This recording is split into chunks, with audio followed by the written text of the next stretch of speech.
La radio de la diaspora africaine, la FM Liberté, depuis Chicago, la radio s'est installée à Lomé depuis quelques semaines pour une série de reportages. Aujourd'hui, nous sommes au quartier général de M. Ekwe Gamessou Boda et pour parler d'un certain nombre de choses, notamment l'entrepreneuriat privé, l'entrepreneuriat des jeunes.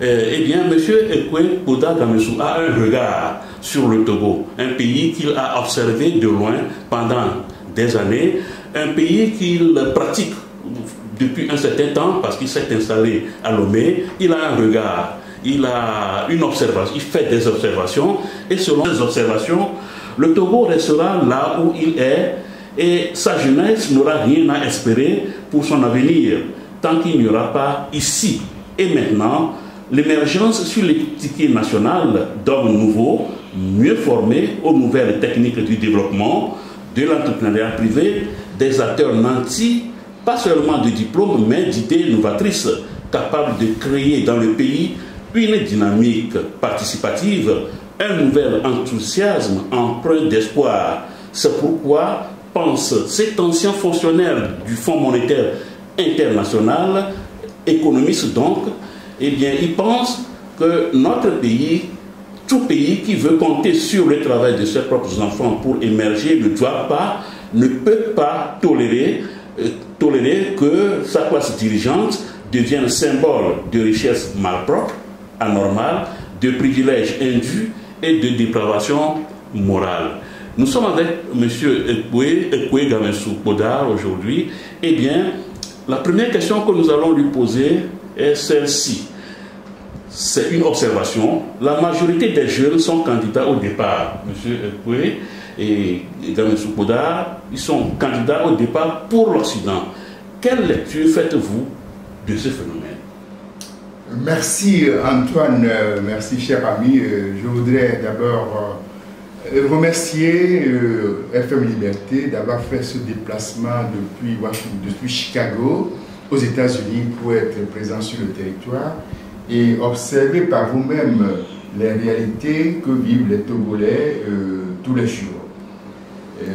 Je voudrais également, par ce canal, saluer vos téléspectatrices et téléspectateurs, à qui je dis bonjour ce dimanche 1er décembre. Pour revenir à la question qui est posée, cette question est d'une grande actualité parce que vous avez vu vous-même il y a quelques jours l'affluence des jeunes garçons, des jeunes filles qui se sont accourus vers le service de passeport pour prendre ce billet qui est nécessaire pour aller vers le miroir aux alouettes, c'est-à-dire vers l'Occident. Alors, vous me posez la question, quelle lecture je fais de cela?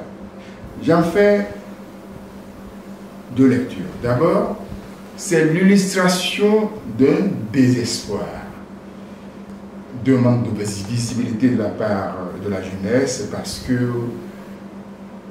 il n'y a pas une clarté dans l'action du gouvernement qui puisse leur donner cet espoir que même si les conditions que l'on vit aujourd'hui ne sont pas acceptables, on pose des actes qui pourront permettre de sortir de cette situation-là. J'ai coutume de dire à des jeunes que je conseille que les conditions initiales de départ influencent votre vie, mais ne déterminent pas la fin de votre vie. Votre action au quotidien de tous les jours compteront beaucoup pour l'avenir. Donc quand on n'a plus d'espoir, je crois qu'on a tout perdu. Il y a un manque de visibilité, il n'y a pas une perception d'un avenir avec un certain issue. Alors, je veux moi dire que la deuxième chose que j'observe, c'est que malgré ce malaise social qui s'agrandit, qui s'intensifie, nos dirigeants ne font pas l'effort qu'il faut pour aller vers ces jeunesses et les écouter sérieusement. Parce que c'est quand on est à l'écoute de ces jeunesses qu'on peut comprendre leurs préoccupations et pouvoir apporter les solutions appropriées, immédiates si on le peut, ou en tout cas définir les priorités pour donner un certain nombre de solutions aux problèmes qui se posent à ces jeunesses. Donc, pour moi, les jeunes votent par le pied. Il faut dire qu'il y a plusieurs façons de voter. Aller dans les urnes et voter pour qu'on s'abstenir ou carrément voter par le pied, c'est-à-dire être prêt à quitter ce désespoir malgré tous les dangers qui les attendent dans le désert sur la mer Méditerranée pour aller aux miroirs à l'ouest parce que ce n'est pas de l'autre côté toujours rose comme on le pense. Donc c'est un signe tout simplement d'une malgouvernance et d'une manque de vision pour la jeunesse et pour le pays. Oui, et vous êtes candidat à l'élection présidentielle de 2020. Ça veut dire que vous avez une vision pour le pays après avoir constaté ces choses dont vous venez de nous parler. Alors, qu'est-ce qu'il faut faire concrètement pour encourager l'entrepreneuriat privé, surtout chez les jeunes? Ah, ça c'est une question qui m'est très très chère à M. Antoine Epoux. Vous connaissez ma formation d'économiste, donc pour nous, c'est toujours de voir comment on peut, avec les moyens qu'on a, la terre, le capital financier, le capital humain, comment mettre tous ces facteurs ensemble pour créer d'abord une certaine croissance partagée, un bien-être de toute la population. Et ce n'est pas toujours une question facile. Mais après toute l'expérience qu'on a vue dans plusieurs pays, les modèles de développement qu'on a suivis dans les pays de l'Est, dans les pays de marché et, comme on dit, les 7 visages du capitalisme, parce que le capitalisme allemand n'est pas nécessairement le capitalisme américain ni français, donc il y a quand même des nuances, il y a du gris dans tout ce qu'on fait.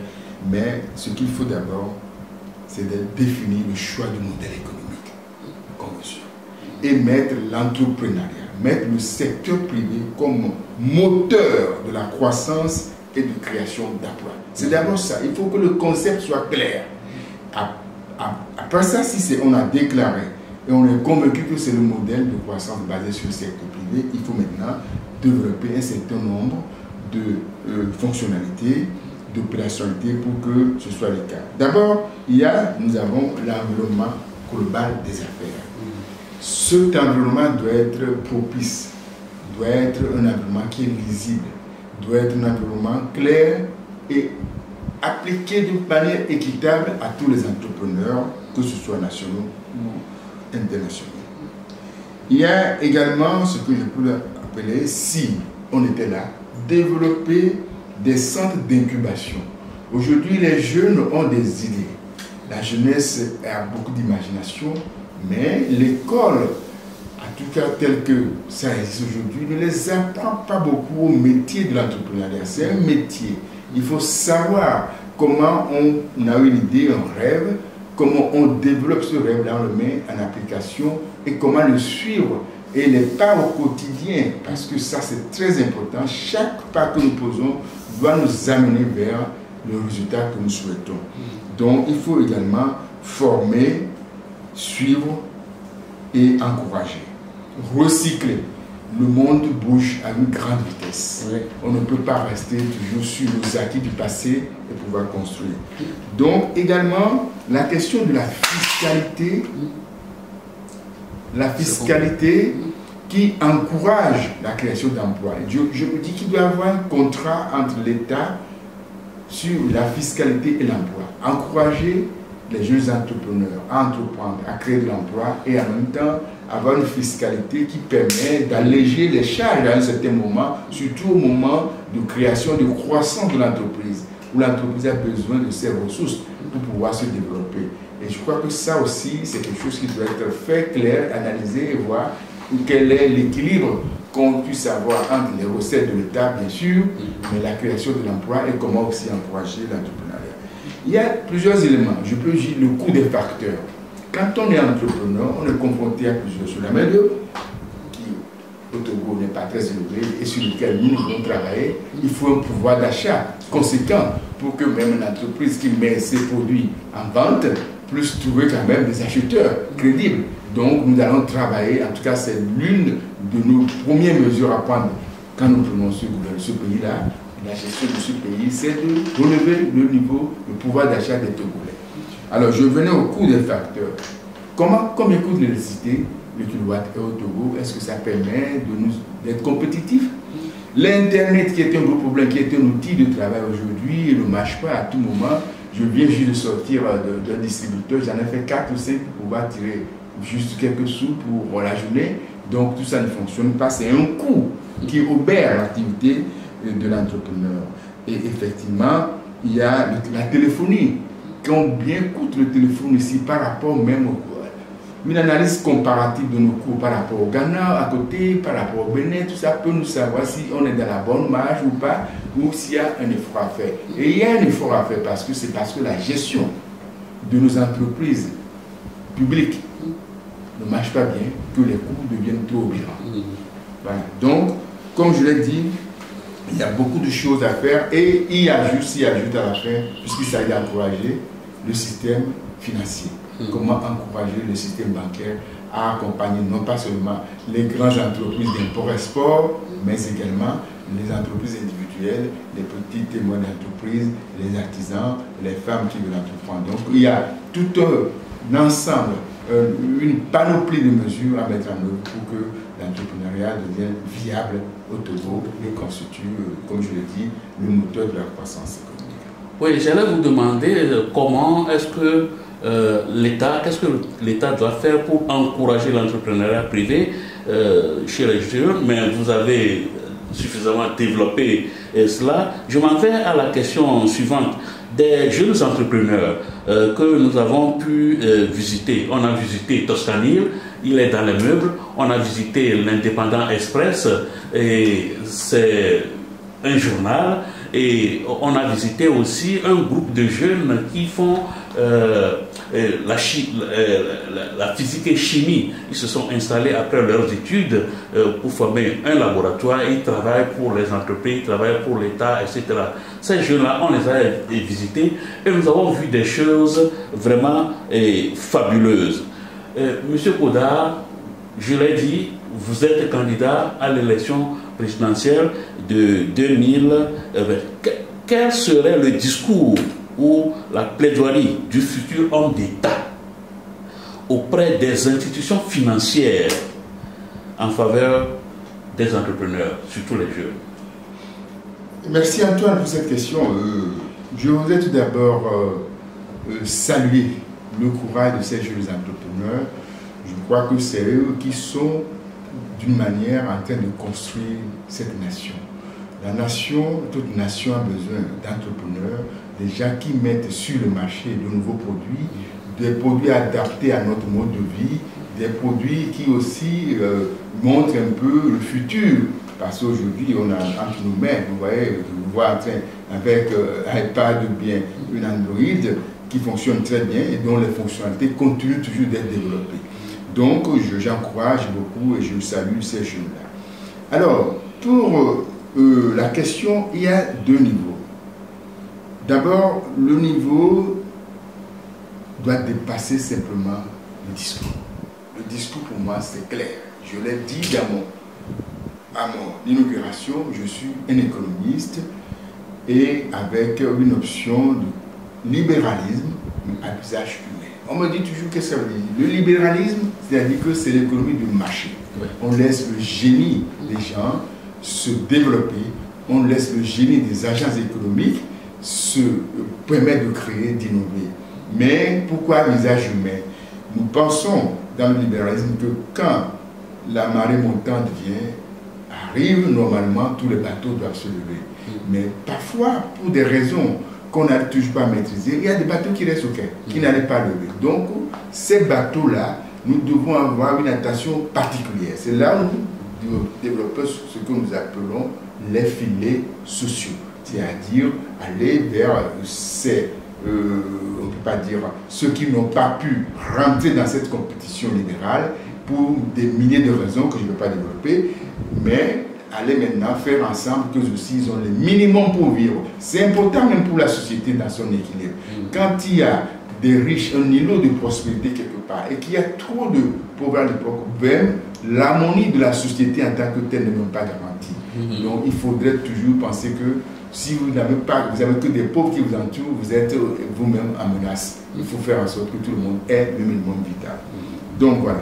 Maintenant, pour les jeunes entrepreneurs, ils sont également confrontés au problème de financement. Le problème de financement, c'est vrai que le système bancaire, aujourd'hui, quand on voit un peu le ratio crédit sur notre produit intérieur brut, c'est-à-dire ce que tout l'ensemble des Togolais produit dans une année, c'est ça le produit intérieur brut, on voit que ce ratio est très faible par rapport à beaucoup de régions, même si on se plaît à dire que dans la sous-région, c'est l'un des plus élevés. Alors, il faut qu'il y ait plus de crédit aux entrepreneurs. Il faut qu'on allège les garanties qu'on demande.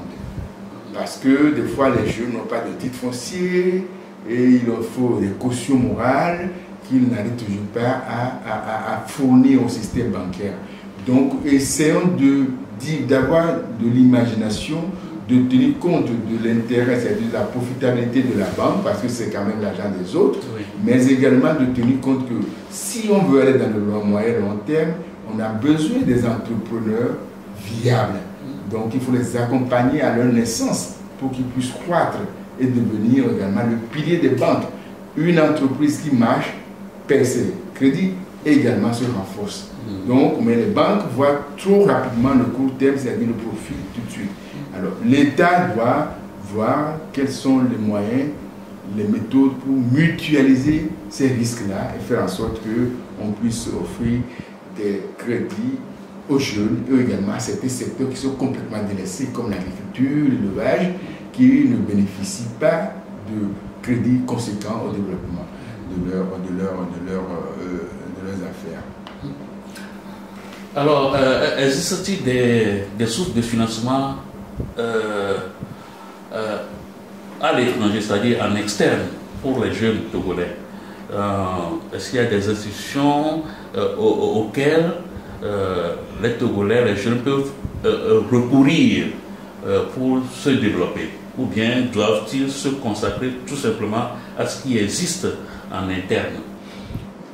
Non, il y a des financements qui existent à l'extérieur, des lignes de crédit disponibles. Mais avant de donner les détails de ce point, je voudrais dire que nous n'avons pas encore maximisé sur les ressources disponibles à l'interne, comme je l'ai dit. Je crois qu'il y a encore beaucoup de marge de manœuvre à l'interne, au niveau des banques, au niveau des microfinances, qui encore pour l'instant pratiquent des taux d'intérêt trop élevés pour permettre à un entrepreneur ou à une jeune dame qui commence une affaire payer 15 à 20%, des fois même 25%. Je ne suis pas sûr que ce taux d'intérêt permettra à toute une entreprise de pouvoir en tout cas payer ses employés, payer l'État pour les impôts et également dégager une marge bénéficiaire tout en payant ses crédits. Donc ça, il faut qu'on ait une action concertée où les banques, les entrepreneurs, tout, on s'asseye pour voir les vrais problèmes et les comprendre et trouver maintenant les solutions qui puissent permettre aux banquiers de pouvoir quand même rentabiliser, surtout que c'est l'argent des autres que les banques gèrent, et également à l'entreprise aussi de pouvoir se développer, de payer ses crédits. Les lignes de crédit, il y en a. La Banque africaine de développement, là, des lignes de crédit, il y a qu'est-ce que je veux dire? Il y a des guichets. Des guichets pour le secteur privé, la Banque mondiale dans sa globalité, mais c'est surtout la Société financière internationale, la SFI, qui est donc la branche privée de la Banque mondiale et qui également met des crédits et des lignes de crédit à disposition. Il y a d'autres organismes même qui également sont là, même des banques extérieures. Alors tout ce qui est important, c'est d'abord d'avoir un bon projet, de le rendre bancable, c'est-à-dire que le projet remplit les conditions. On a un business plan, un plan d'affaires qui a étudié le marché et qui voit que le produit est rentable, le produit, il y a une certaine demande de ce produit-là et qu'à la fin, on pourrait obtenir des résultats positifs. À ce moment, je crois que dans le monde, on pense que l'argent manque, mais en fait, ce n'est pas ce qui manque dans ce monde-là. Ce qui manque, c'est vraiment d'avoir des projets bien ficelés, bancables, et maintenant de faire le suivi. Il y a de l'argent. Et moi, vu la position que j'ai occupée toute ma vie, des 35 ans, je connais des banques partout, je travaille avec des banquiers, je travaille avec système, les guichets de financement, que ce soit des Allemands, que ce soit des Français à l'AFD, et que ce soit simplement des banques privées qui auraient intérêt à diversifier, aller vers l'Afrique, une Afrique qui monte.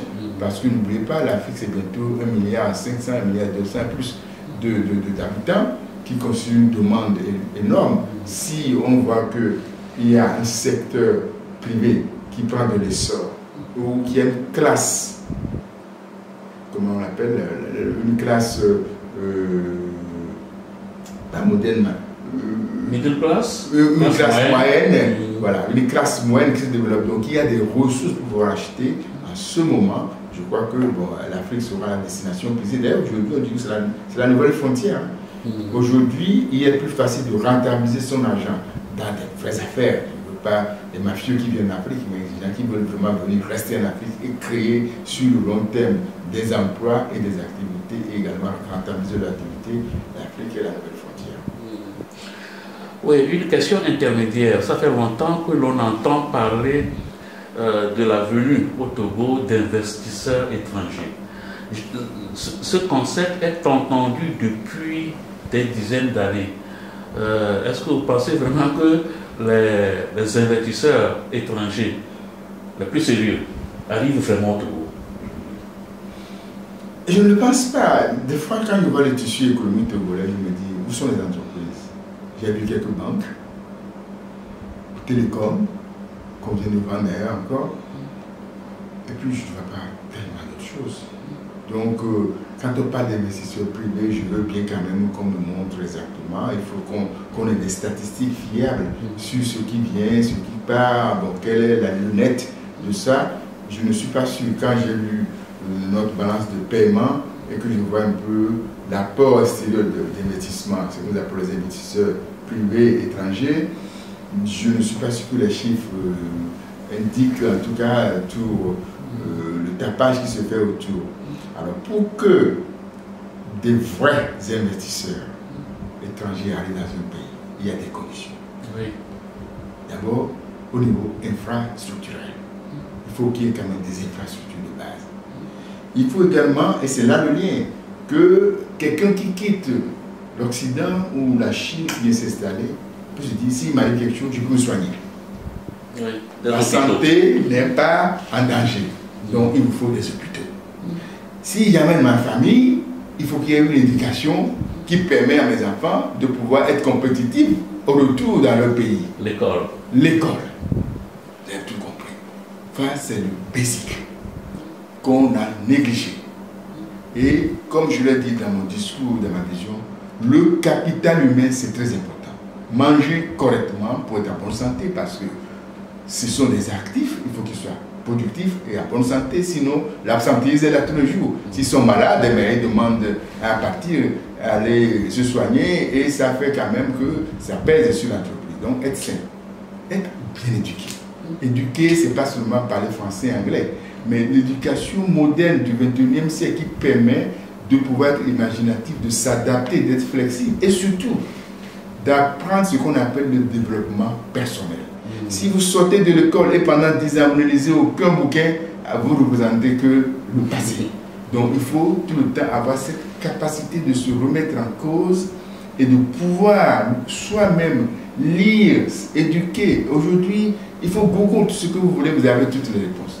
Donc vraiment c'est cet intérêt-là qu'il faut susciter chez cette jeunesse-là, cette envie de la recherche de l'excellence, de comprendre eux-mêmes, la jeunesse elle-même, dans quel monde ils vivent, comment il faut pour s'améliorer, comment il faut pour être compétitif. Je crois que c'est les outils que nous devons développer, et j'ai déjà parlé des coûts des facteurs, c'est-à-dire l'électricité disponible à tout moment, bon, l'internet qui marche vraiment et non pas des coupures, le réseau est saturé tout le temps, on ne peut pas se parler même à côté. Donc voilà un peu, si on veut développer, nous, l'État doit mettre simplement les conditions. Quand les conditions sont là, l'attrait, l'attraction du pays, ce n'est même plus à nous d'aller dire. Les investisseurs iront là où vraiment les conditions minimales sont réunies.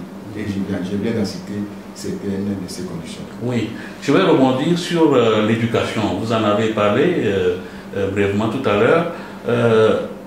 Est-ce que l'école togolaise forme les jeunes à entreprendre quand ils sont sortis de leur formation, de leurs universités? Est-ce que l'école togolaise répond à cette exigence de l'entrepreneuriat? La réponse est non.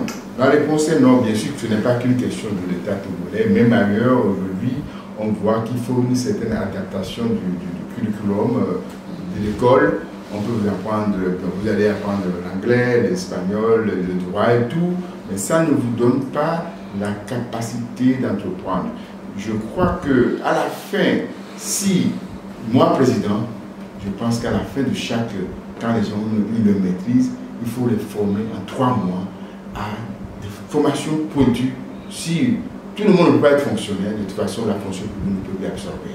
Et il ne faut même pas rêver d'être fonctionnaire. Fonctionnaire, c'est un salaire fixe combien ici, je ne sais pas, 300 000 toute ta vie. Non, je ne pense pas. Il faut que les gens rêvent plus que ça. Qu'ils ont des grands rêves, d'être vraiment des capitaines d'industrie, d'être de ceci. Et ça veut dire que quelle que soit la base de la formation qu'on vous donne, il faut maintenant vous initier à ce métier-là, l'entrepreneur, de l'imagination, d'avoir un rêve et comment on poursuit son rêve, comment on fait tout pour amener, innover, entreprendre, créer. Donc ça, il y a des études vraiment pointues, même pas des études, des diplômes ou des certificats qu'on donne en 1 mois, 2 mois. Des fois même en 10 jours, on vous donne des formations que toute la vie, vous n'avez pas reçu en ayant une maîtrise ou bien même un doctorat. Alors ça, c'est très important. Nous allons revenir sur l'école vocationnelle d'abord. Aujourd'hui, il faut qu'on ait des plombiers, de vrais plombiers qui ne viennent pas salir vos maisons, qu'on ait de vrais maçons quand ils font le travail. Vous ne trouvez pas votre maison complètement dans un état où vous pas. Donc il y a une formation et là aussi organisée. Au lieu toujours d'avoir des individus, on peut avoir des groupes d'individus. Imaginez 10 plombiers qui sont ensemble, qui créent quelque chose, ou ils ont un téléphone. Quand vous voulez un plombier, allô, mais et un plombier vient bien habillé, dans sa tenue, faire le travail propre. Je crois que même s'il y a un petit surcoût qu'il peut y avoir, les gens seront très intéressés plutôt que d'avoir un plombier qui vient faire un travail bâclé. Et en plus, ça lit tout, vous êtes obligé de reprendre votre peinture. Non, donc c'est l'organisation, la méthode et surtout à sortir des universités où on apprend des généralités. Il faut qu'on donne 1 semaine, 10 jours, 1 mois de formation vraiment sur ces points-là, très précis, de leadership, création d'entreprise, gestion des choses, c'est très important. Oui, même un hôpital, pour vous dire, vous avez des médecins qui sont pointus, mais ce n'est pas ça la gestion de l'hôpital. Lui, il est dans son laboratoire, il faut tous les outils pour travailler. Mais si l'hôpital globalement n'est pas géré et que tout est tout le temps en faillite, même le grand médecin ne pourra plus fonctionner parce que bientôt il n'aura plus même les instruments qu'il nous faut. Donc n'oublions pas, il faut qu'il y ait des gens qui savent ce qu'on appelle gérer avec obligation de résultat. Oui. Ça veut dire que tout outil, quelque pointu ou bien performance soit-il, se fausse entre les mains d'un agent qui n'est pas compétent, qui n'est pas bien formé. Et on comprend bien cette partie, ça nous intéresse beaucoup à FM Liberté. Et supposons que vous êtes en face d'un groupe de jeunes patrons. Quelles sont les clés du succès que vous aimeriez partager avec ces jeunes? Je voudrais d'abord féliciter ces jeunes patrons parce que c'est un parcours. Arriver là, prendre la décision d'être à son propre compte et de créer son entreprise, c'est un parcours de combattant. Je crois que c'est une mentalité. C'est une façon de percevoir le monde que tout le monde n'a pas. Donc, félicitations à ces jeunes patrons d'abord. Alors, il peut y avoir beaucoup de recettes de réussite. Aujourd'hui, je me suis amusé à voir un peu qu'est-ce que ça existe. On peut dire en tout cas avoir rêvé gros, rêvé très grand, mais tester ce rêve-là.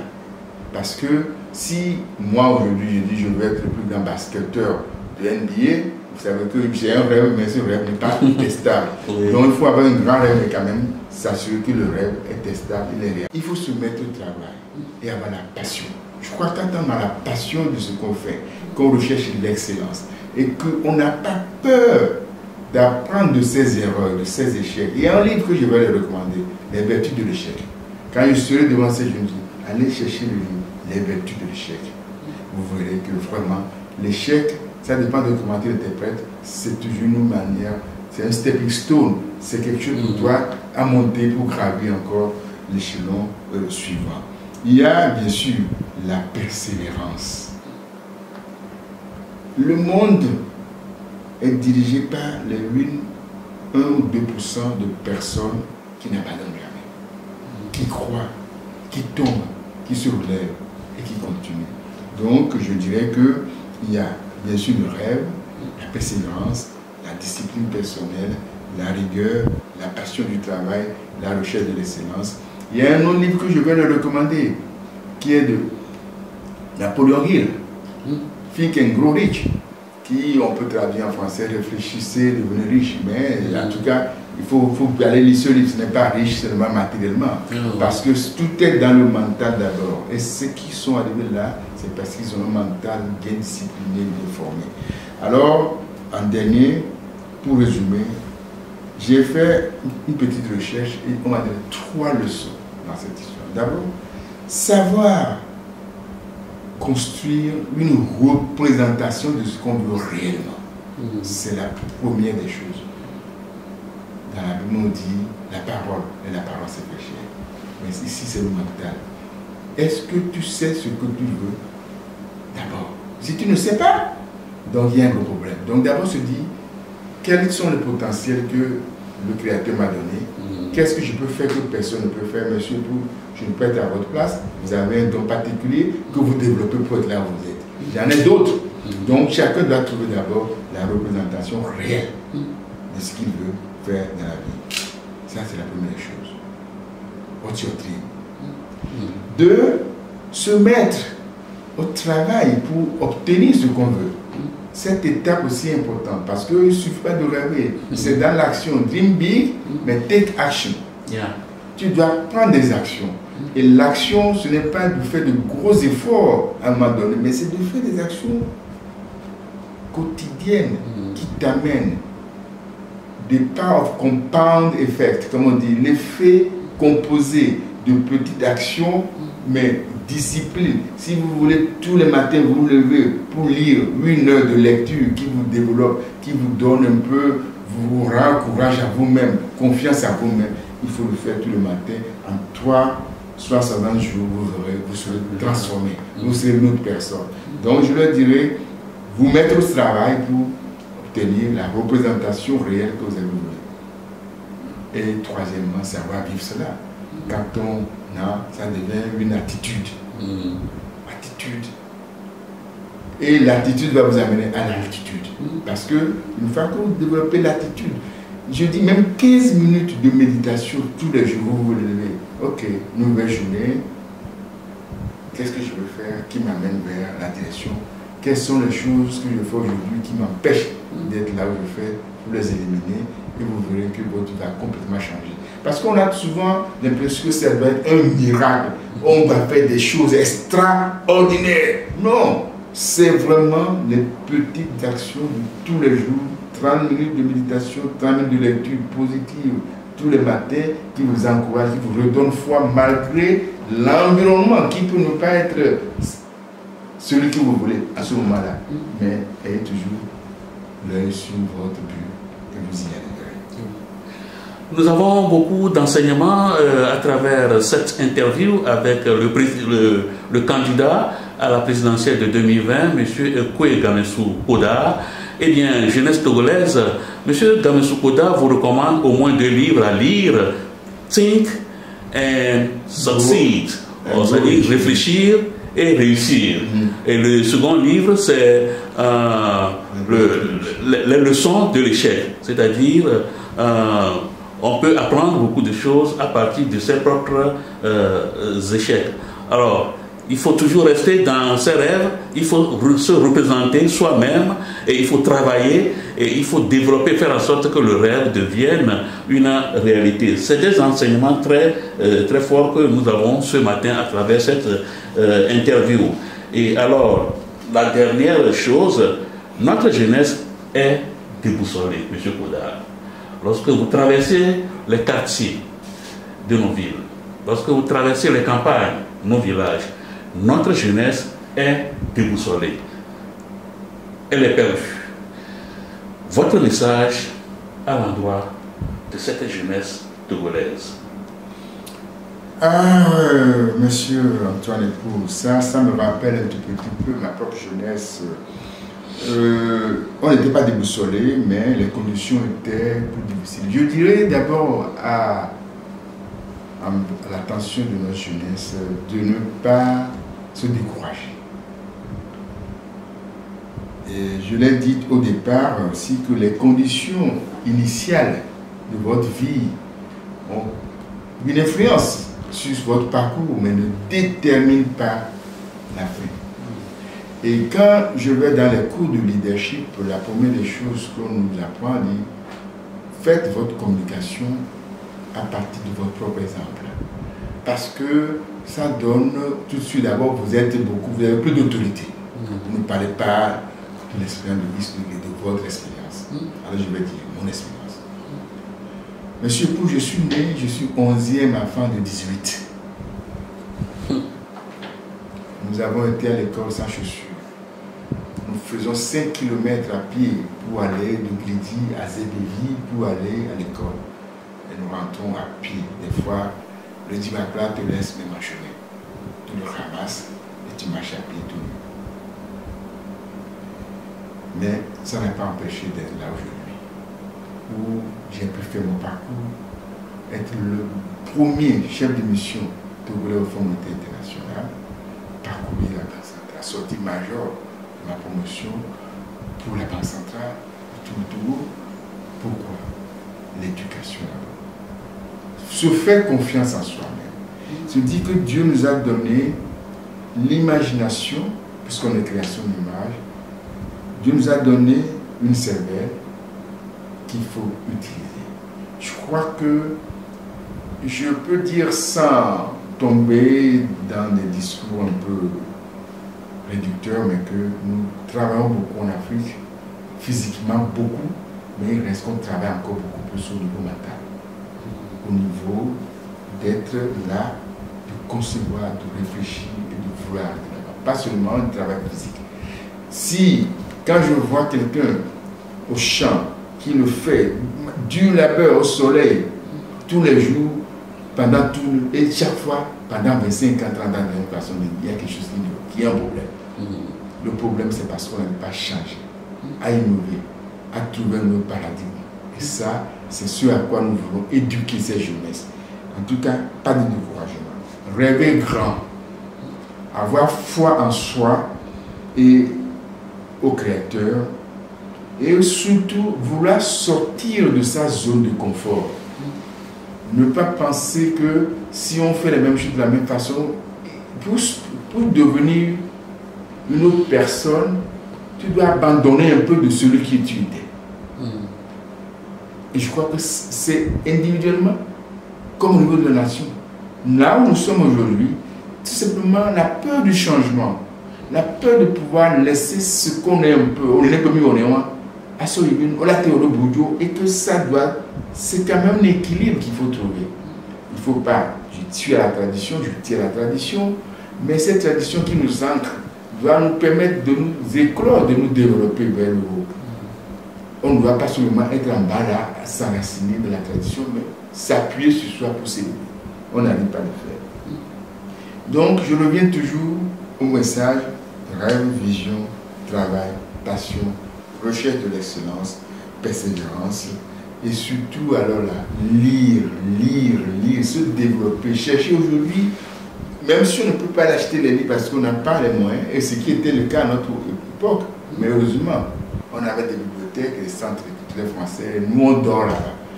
Moi, ma vision en tant que président, c'est de créer des centres de lecture, des centres culturels dans toutes les préfectures d'abord pour commencer, et de vrais centres, pas simplement on apprend le grec là, tout ça, mais des centres, ce que je dis là, tu te formes à des choses qu'on ne te dira jamais à l'école, sauf dans des écoles bien spécialisées. Comment on prend sa vie en charge, comment on n'attend pas que les autres, puisque tout est déjà en toi, il faut aller à soi pour se développer. Donc je dirais que à cette jeunesse, Moi, je les encourage. Je suis là pour la jeunesse. Si à notre âge, après avoir fait tout le parcours qui nous donne une certaine autorité, qui peut nous dire de se mettre devant les gens, dire d'où nous venons et comment nous sommes arrivés là, c'est l'éducation, le travail, la passion de s'améliorer, la passion de mieux faire, la passion de comprendre dans le monde dans lequel nous sommes et la passion de dire est-ce que ça peut être différent et si ça devient différent, qu'est-ce que moi je peux apporter là-dedans. Voilà. Quand on est dans cette logique, quand on a une telle mentalité, je vous assure, les jeunes vont réussir. Parce qu'aujourd'hui, ils sont sur les éminents. Mais quand vous finissez de continuer, ne soyez pas trop fatigué pour pouvoir au moins prendre quelque chose qui prépare l'avenir. Parce que si vous cherchez que le pain quotidien, la pitance quotidienne, et que vous êtes trop fatigué chaque jour, et ça se répète, vous êtes dans un cycle qui ne finira pas. Oui. Mais qu'est-ce que vous ferez quand vous aurez 45 ans, 50 ans, et que vous ne pouvez vous mettre sur les éminents? Donc, donnez le temps de comprendre à se connaître, d'apprendre à se connaître et de se développer. Voilà. Mais il ne faut pas aller au découragement. Les conditions d'aujourd'hui, c'est difficile, mais ça reflète ce que nous sommes aujourd'hui. Si nous changeons de mentalité, si nous changeons d'attitude, si nous changeons de la façon dont nous percevons les choses, si nous donnons confiance à nous, je dis à la jeunesse, en tout cas, l'avenir leur appartient. Il faut que cette jeunesse devienne le capitaine de son avenir. Oui, merci beaucoup. Chers auditeurs de FM Liberté, nous venons de recevoir à son quartier général M. Koué et Gamessou Koda, candidat à la présidentielle de 2020. Et vous allez le constater, nous avons beaucoup parlé, nous avons essentiellement parlé de l'entrepreneuriat et surtout l'entrepreneuriat des jeunes. Beaucoup d'enseignements sont sortis de cette entrevue. Il faut retenir principalement que quel que vous fassiez dans la vie, tous les jours, il faut continuer de se former. Ménager un peu de temps pour sa propre formation, pour grandir, pour s'ouvrir un avenir, son horizon. C'était très important et M. Koda l'a dit et répété à votre adresse, vous, la jeunesse togolaise. Ce n'est pas toujours facile d'entreprendre. On peut échouer, mais il faut toujours recommencer. D'où la vertu des échecs. Et c'est très important. Et ce livre, j'irai le chercher pour le lire. Allez le chercher, lisez-le vous aussi. Ça peut contribuer à beaucoup de choses dans votre vie. Encore une fois, merci, monsieur le candidat. Merci, monsieur Koda Gamessou et Pierre Koué. Et merci d'être venu à la radio de la diaspora togolaise. Les auditeurs sauront tirer profit de tout ce que vous nous avez dit en si peu de temps ce matin. Encore une fois, merci. Merci Antoine, merci Radio FM, la radio de Liberté, la radio de la diaspora. Je crois que vous faites un travail formidable d'éducation de cette jeunesse, de cette formation. Je crois à la jeunesse. Je crois vraiment à la jeunesse. Et comme je le répétais, il ne faut pas que les conditions quotidiennes d'aujourd'hui les empêchent d'aller de l'avant. Il ne faut pas se décourager. En tout cas, nous avons foi. Nous, moi d'abord en tant que candidat, moi demain président en 2020, ce que nous ferons, c'est de redonner de l'espoir à cette jeunesse, de leur redonner la capacité. Vous savez, l'État ne peut pas tout faire. L'État doit donner les moyens à chacun de se réaliser. Donc, leur fournir les capacités, comme diraient certains grands économistes, de pouvoir se réaliser et réaliser leurs rêves. Donc, je crois à cette jeunesse. Nous sommes là pour cette jeunesse-là. Je vous remercie pour le travail que vous faites. Et quand vous retournerez à Chicago, bonjour à tous nos amis des États-Unis et de Chicago. Je vous remercie. Merci.